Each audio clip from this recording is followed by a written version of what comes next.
Fala galera, beleza? Bom, agora nós vamos conversar sobre o que acontece quando você ultrapassa o limite do MEI, né?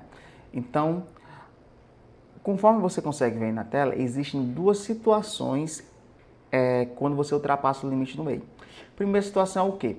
Quando você ultrapassa o limite de faturamento do MEI, ou seja, você vende mais de R$ 81 mil anuais, mas o valor que você ultrapassa ele não excede 20%, ou seja, você vendeu R$ 81 mil mais 20% de 80 mil, ou seja, ou menos, né? Essa é a primeira situação. Segunda situação, quando você ultrapassa R$ 81 mil e ultrapassa em mais de 20%, ou seja, você vendeu R$ 81 mil mais 21% desse valor, tá? Então, existem essas duas situações. Então, vamos lá entender quais as diferenças entre essas duas situações e o que você precisa fazer nessas duas situações.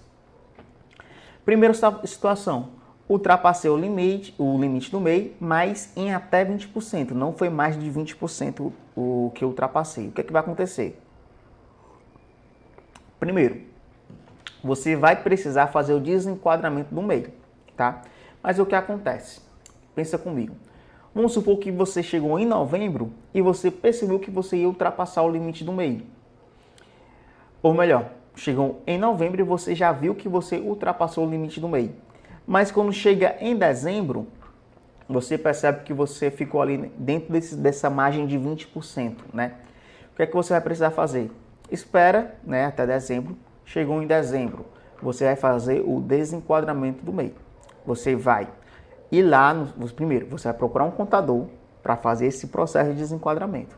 Então, o contador ele vai pegar o seu CNPJ, ele vai desenquadrar você do MEI, ele vai fazer a sua inclusão no regime de Simples Nacional, que, como eu falei, também é um benefício do governo, né? É a próxima etapa aí para quem é MEI, Simples Nacional.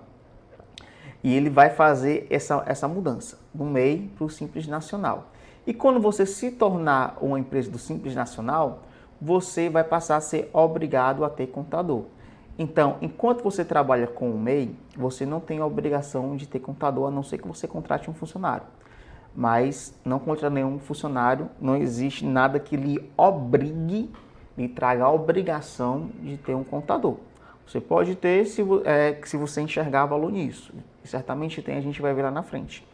Mas você pode viver sendo um MEI sem ter um contador normalmente. Mas a partir do momento que você vira uma empresa do Simples Nacional, você tem a obrigação de ser um contador. Mateus, então é só isso, fazer o desenquadramento e contratar um contador? Não. Quando você fizer o desenquadramento, você também vai ser obrigado a pagar um imposto complementar referente a esse valor que excedeu o limite de faturamento. Então, pessoal, desculpa caso vocês ouçam aqui o cachorro latindo, a vizinhança está bem agitada hoje. Então, vai ser isso. Desenquadrar, contrata um contador e vai pagar uma porcentagem sobre o valor que você excedeu do faturamento. Já quando você ultrapassa o limite do MEI em mais de 20%, a situação é outra. Você lembra que eu falei que existia uma situação onde você perdia o MEI com data retroativa até o início do ano? É nessa situação, quando você ultrapassa um MEI em mais de 20%. Porque se você ultrapassa em mais de 20%, o governo vai entender o seguinte, ó, não é que ele ultrapassou o limite por uma casualidade.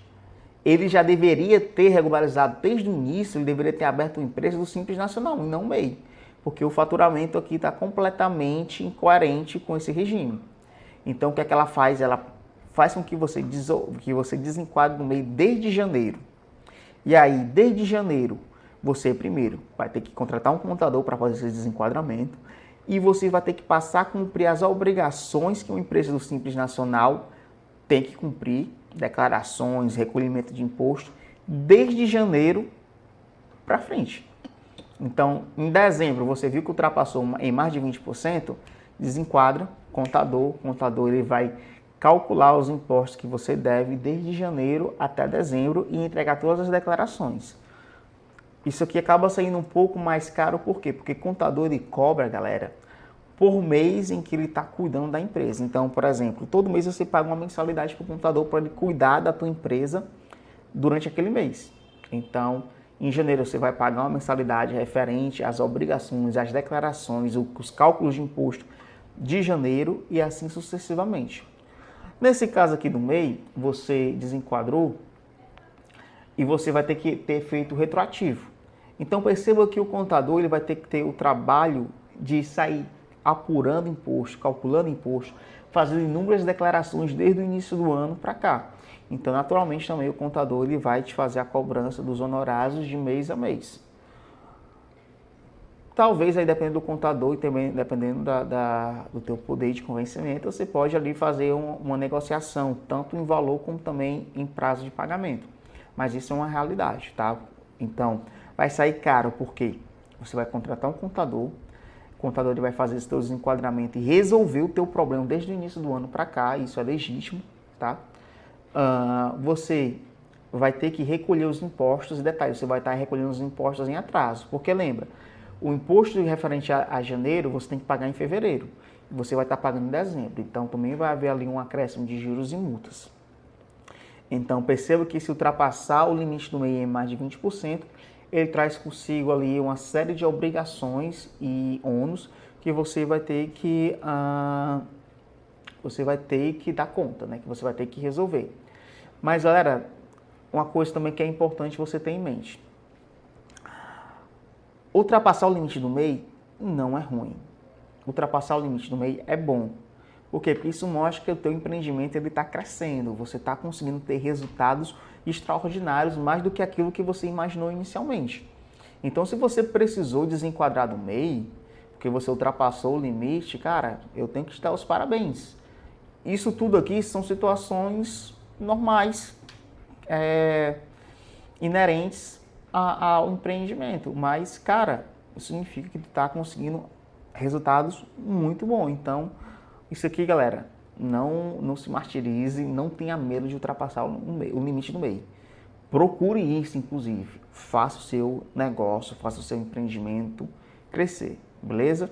Deixa eu ver se eu tenho mais alguma coisa para falar aqui. Então, pronto. Próximo aula a gente vai começar a falar sobre empresa do Simples Nacional, tá? Isso aqui era tudo que eu tinha para falar com vocês, que eu acho importante vocês terem em mente quando a gente fala do MEI. Aí você pode estar se perguntando, Matheus, imposto, quanto é que eu pago de imposto quando eu abro um MEI? Vamos lá eu explicar. O MEI, ele paga um imposto fixo mensal, independente do valor do faturamento. Se faturou R$0, se faturou R$10.000. Ele sempre vai pagar um imposto fixo mensal. Hoje esse imposto ele é no valor de R$ 65,60. Todo ano esse valor muda. Por que todo ano esse valor muda? Porque esse imposto ele é calculado também como referência o salário mínimo. Porque nesse imposto que você paga no MEI, você está pagando duas coisas. Primeiro, INSS, e está pagando um imposto chamado ISS, que é um imposto da prefeitura que ela cobra sobre serviço prestado. Então, quanto é que você paga em 2022, R$ 65,60. Quanto é que você vai pagar em 2023?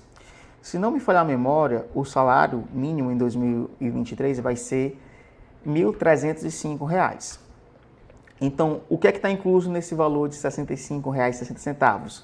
5% de INSS calculado em cima do salário mínimo, mais R$ 5,00 de ISS.